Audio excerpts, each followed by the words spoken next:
1, 2, 3.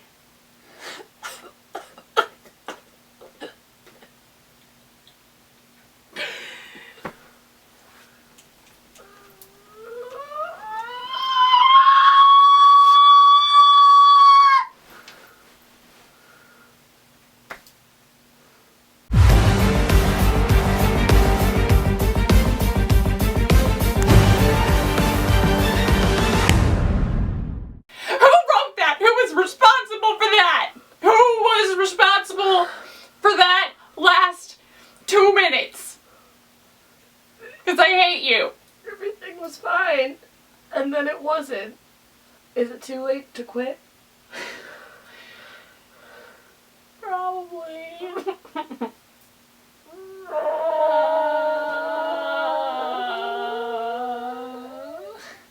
I think I can honestly say that this is my favorite first episode of a season ever. Yes. Today was intense. Yes.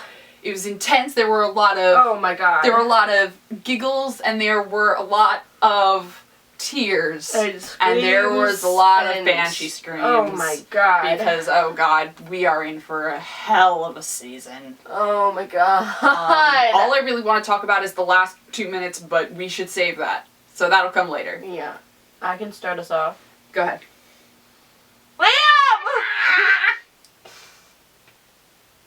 What was a cheer? It was not making fun of you. It was adding my own emotion. Not a cheer. Honestly, the most giggly moment of this entire episode was, why were you naked? And it was just like, I cannot wait to just hear everyone's theories about how that happened. We just love him. But no, he's come so far and he's trying so hard to control his werewolfness and he doesn't want anyone to know that he's struggling. And then Scott and him have like a real brother relationship. So good. Derek was right, Scott is so good at this. He's so good at this. And Liam is stronger than most, and my baby, I love him so much. And then he heard Scott was in trouble, and he immediately went to Styles, and he listens to music to help him not wolf out. And oh my god, I just love him. He's me. He's me. I'm wearing my Liam shirt today. I love him. I love him so much. I love him so much. Liam! I think I'm gonna talk about my favorite boy of the day. Scott McCall? That's true. I can't pick a favorite boy of the day. Revoke that statement because I love everyone too much. But the person I was gonna talk about is Parish. Is Parish. Because every time Parish comes up, I tend to forget because Teen Wolf is about teenagers and I sometimes forget how much I love all of the older adults in the show. So then all of a sudden it will be the precinct and I'll be like, Parish! I just get very excited about him. So I don't know, I'm very sad to see that he's sort of been benched because he's a creature instead of like being put out there. I know that he doesn't really know what he's doing or what he is yet. But clearly he's got to be something. He is not a shifter. He is something way out of this league. And he's not a kitsune. It's not a kitsune either because he's like your normal creature. So Parish has got to be something that is just completely out of left field. Original. Yeah. We don't know what it's gonna be. But okay, so on top of all of the like Parish glowy eye time that we got, what I really want to talk about was Parish's hallucination of Leah coming up, stroking his chest, trying to heal him, and then they were this close. They were this close, and I don't know how I feel about it. I got super excited in the moment, but then I'm still sort of like, she's 18 in March, and I don't know how I feel. I like don't want it to be endgame, but like for the moment I'm super psyched about it. I could deal with a few. You know what else I could also do? Probably. What? Lydia on her own. Parish dealing with his feelings for Lydia, but not having Lydia necessarily be a recipient to that. Ooh, yes. Because I love Lydia don't need no man, stand on my own strong woman. And it looks like she's got enough on her plate this season. I love Lydia anyway. But I still sort of want to ship it. So we'll see where that goes, but that was a really great moment for confused shippers like me. Wait, I just thought of this. What the fuck was up with that kid in the precinct who was like, I'ma kill you! No, I forgot about Papa Stilinski. The guy was just like, you're dead! I'ma kill you! Who are you? Well, it's too bad because I'm gonna kill you if you come anywhere near Papa Stilinski. Like, no! No. And then we had the weird new werewolf dude. villain of the day, which seems to be a new thing that Team Villain Wolf's of the doing. day. We have villains and then we have sub-villains. We're gonna hype up this one thing and then just let you know, like, so there's this really cool guy with these really weird powers, but we're gonna kill him very quickly because very quickly. there is something even more terrifying Even bigger. happening. But he was pretty cool. I wasn't a fan of the glowy talons so much. I mean, but like, I was, but I wasn't. yeah. Like, they were cool as shit, but, like, ain't nobody want that near them. Nah, I don't want that No, being no thanks. clawed into my body at any point in my life. I liked how they had, like, the light streaks when he went like that. That was cool. And most of all, I love the way that true alpha Scott McCall overcame him and crushed him into the ground. Ain't nobody got time to beat true alpha Scott McCall. It was just like, listen, when are you people gonna stop trying? You can't cut through Scott McCall's neck with your fiery garrote rope Thermo cut wire thing. You can't suck Scott's life out of his butt. That was gonna be a really dangerous sentence if I didn't slow that one down. You cannot suck Scott's life out from his body with your weird blue talony lightsaber claws. Ooh, You can't. I like that term. Thank you. It took me approximately 3 seconds to remember the word lightsaber. Basically, though, you got your ass kicked because nobody can beat true alpha Scott McCall. No, you can't. Nope. Hopefully. Yeah, we can hope. For now. But basically, so in like the trailers and stuff, Deaton's all, the rules have changed, and they're all, oh, there's a new type of werewolf who isn't like an alpha or a beta, And so that's what I figured this guy was, and then we realized that he's being experimented on, which is creepy as shit, and that never ends well, ever. I was talking to our friend Ashley the other day, and she was suggesting something that by the end of this season, or the end of the second half of this season or something, that Scott is gonna get changed and be under someone's control, which would make a lot of sense with the Liam scene and the experimentation going on. That would be something I was not excited for. No, I just, like, the experimentation trope, it's, like, cool.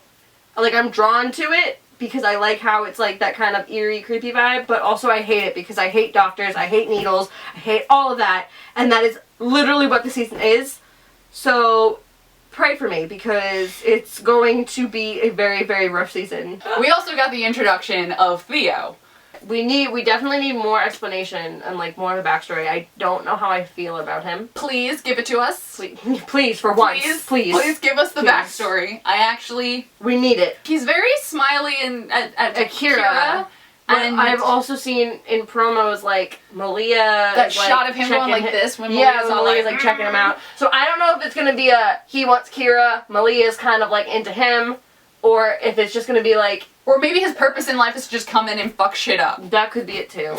Because we know that Styles doesn't trust him. He has that sort of face. He has I'm here to fuck shit up face. He does. He has like the cute little smile, the charming kinda. That's dangerous. It could be very dangerously good or it could be very dangerously bad. Yes. But careful where you step, Theo, because the banshee is going to be on your ass. I just don't like how he was looking at Kira.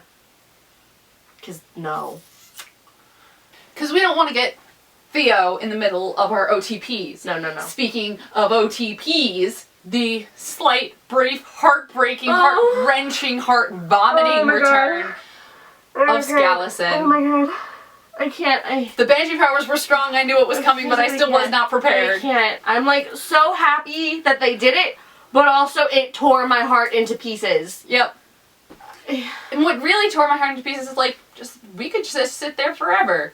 IL, ER, VB, JW, if you really want to go there. Hard shit. But we also got DH. It was the only mention we got of him today, but it still made me warm and happy inside. See, the thing is, though, is Brayden is definitely in season 5. So, like, I've heard mixed. I don't know. I gave up trying to figure out whether or not Hecklin was going to actually appear or just appear less or not appear at all. I gave up trying to figure it out. I actually don't know, and I'm going to stop investigating whether or not he's coming, so I can guarantee that the moment, if ever, Hecklin's face comes up on this screen, oh god, like the camera's just gonna break. Like my vocal screams will be. I will so actually piercing. banshee scream over this entire town, and everyone in this area will know. Which brings us to Full circle. our uncertainty of the future. And Banshee. Speaking of banshees. Speaking of Banshee screaming, Ah! the entire last 2 minutes. So sorry. It's okay, that didn't hurt. Okay. The last 2 minutes, the first 5. What the hell is happening to Lydia? What the hell is happening the rest of this season? When did Lydia learn how to fight like a badass? Who is responsible for scripting that last 2 minutes where we just flash forward to the most painful parts? Oh my god. Trepanation? Honestly, what the fuck? What the fuck? No! Mama? McCall? Slapping? No! Why are you gonna do this? No. Baby brother fighting his big brother, Scott McCall? But also, no. something that really amuses me about the Teen Wolf fandom is that amidst everything, Styles is dead, Kira is leaving, Scott and Liam are fighting. Included in the same level of pain is Mama McCall slapping Papa Sons. They will be received the same way as Lydia Like, having holes no. drilled into her head and Styles dying. No. Are like it hurts just as much, and they knew And it. they know so it. They included know it, so they put it in in the there. same montage. Like, they don't care what the reason is. It's probably gonna be a really stupid reason, but they knew that we would freak out. They're just like, so that's they gonna were like, put that's it in gonna there. really upset them. Just That's put it gonna in. fuck Just them put up. it in. Put it in there. Wait a second. Oh no. Never mind. Thought of something terrible. Of course. Thought of something terrible. If that's Lydia, No. and the doctor who's with Lydia is the creepy guy from 4, where is Peter Hale? Because that guy was in a cell with Peter Hale, and now he's in a cell with Lydia. So where in the course of season 5 did Peter Hale go missing? Oh my god. Oh no! Maybe he killed him, but Which they would never also get rid of reminds Dean me, Bowen. totally forgot for like 20 minutes, Uh-oh. Malia's mom is still gonna be a thing. Oh my god! Yeah! Whoa! We're completely forgot! We're still getting Desert Wolf. It didn't really look like a happy reunion. No! Oh my god! But unless, tie that together with Peter missing, maybe the hulking figure shit, wasn't the Desert maybe Wolf. it was Peter. Maybe it's just Peter hulking over Malia, and then her mom comes in and is all like,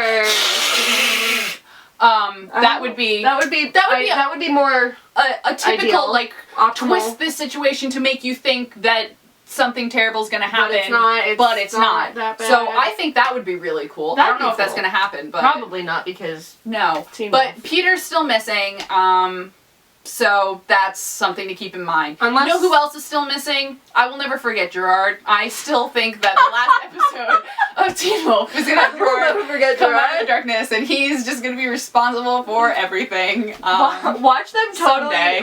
totally just be like, oh, he died of old age or something. I Just will slip it in cut a there. bitch. I will cut a bitch if he died of old age and we don't get Deucalion back. What are we gonna do to him?